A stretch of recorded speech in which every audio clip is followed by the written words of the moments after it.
Canning bus stand সংলগ্ন এলাকায় SBI এর একটা এটিএম রয়েছে, যে এটিএম এ টাকা তুলতে গিয়ে সাধারণ মানুষ কিন্তু আতঙ্কে রয়েছেন। মানে টাকা যে এটিএম এ পুশ করা হচ্ছে, তারপরেও কিন্তু টাকা বেরোচ্ছে না। পরে দেখা যাচ্ছে যে মেশিনের গায়ে সেলোটেপ মারা রয়েছে এবং সিকিউরিটি বিহীন এই যে মানে এটিএম আপনারা সরাসরি দেখতে পাচ্ছেন যে এই এটিএম এ এইভাবে এখান থেকে টাকা বের করার পর টাকা কিন্তু বেরোচ্ছে না। তারপরে দেখা যাচ্ছে সেলোটেপ, মানে যারা টাকা তুলতে এসেছিলেন তাদের যেটা দাবি, তারা কিন্তু একাধিকবার টাকা মারার পর টাকা কিন্তু বের হচ্ছিল না।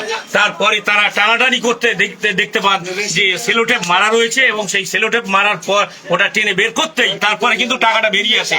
কে বা কারা করেছে সেটা কিন্তু এখনো পর্যন্ত জানা যায়নি এবং এসবিআই এর তরফে এখনো পর্যন্ত কেউ কিন্তু এই এটিএম এ এখনো পর্যন্ত আসেনি এবং সাধারণ মানুষ কিন্তু একটা উৎকণ্ঠার মধ্যে রয়েছেন এবং বিভিন্ন মানুষজন যারা টাকা তুলতে এসেছিলেন তারা কিন্তু একটা হতাশার মধ্যে রয়েছেন। কি হয়েছিল কি?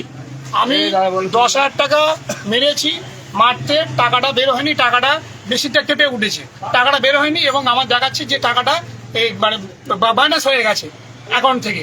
এটা আমি যথারীতি বাড়ি চলে গেছি, বাড়ি থেকে ঘুরে এসে কি মন টেনেছে, আমি টাকাটা মেশিনটা কাঁপলো অথচ টাকা বেরোলো না, কি ব্যাপার।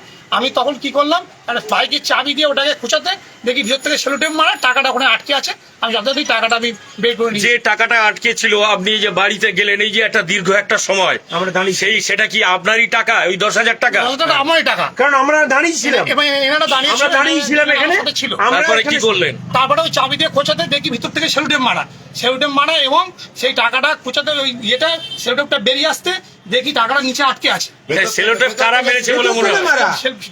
সেলোটেপটা ভিতর থেকে মারা, আমরা কি করে বলবো এটা কারা মেরেছে, কি করেছে। আপনি আপনার টাকা পেয়েছেন? আমি আমার টাকা পেয়েছি, কিন্তু এই যে টাকা আটকে গিয়েছিল, আপনার ব্যালেন্স কাটা হয়েছিল এবং আপনি চলে গিয়েছিলেন, তার কতটা আতঙ্কে ছিলেন? আমি তো আতঙ্কে ছিলাম। আমি আধ ঘন্টা পর আমি দেখতে পাচ্ছি যে আমার একই অ্যাকাউন্টের থেকে ব্যালেন্স, সেম ব্যালেন্সই 10,000 টাকা কেটে নিয়েছে এবং 5,000 টাকা পুরো অ্যাকাউন্টে। তারপরে ওই মনে হতে আমি এখানে এসে ব্যাপারটা জানতে পারি। যেখানে টাকা নিরাপদে থাকে সেই এটিএম যদি এরকম অসুরক্ষিত হয়, কতটা আতঙ্কে রয়েছেন?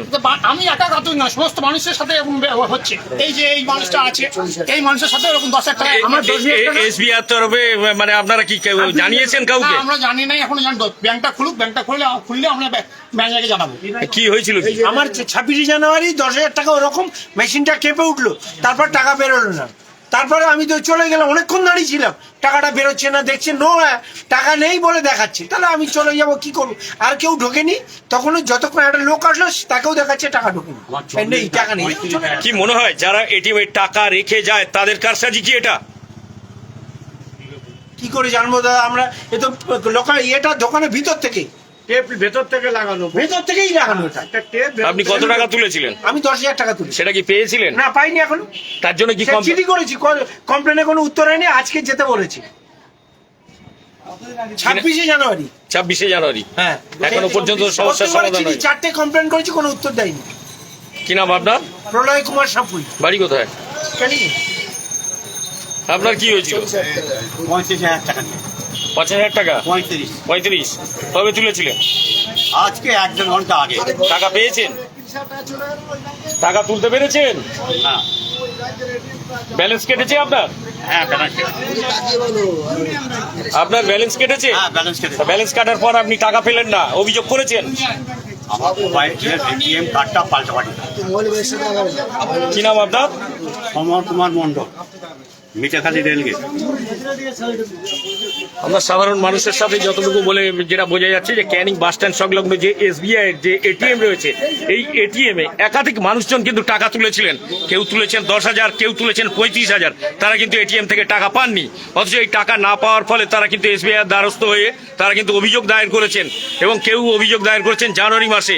বর্তমানে এপ্রিল মাস চলছে, এখনো পর্যন্ত কিন্তু তার কোনো সদুত্তর পায়নি। তারা কিন্তু সেই সদুত্তরের আশায় রয়েছেন। আবার আচমকা আজ সকালে এই এটিএম বিভ্রাটে উঠে আসে 10,000 টাকার গল্প, যেটা নিয়ে এখন সাধারণ মানুষ কিন্তু রয়েছেন আতঙ্কের মধ্যে। সেভেস্টার বাংলা, ক্যানিং থেকে সুভাষচন্দ্র দাস।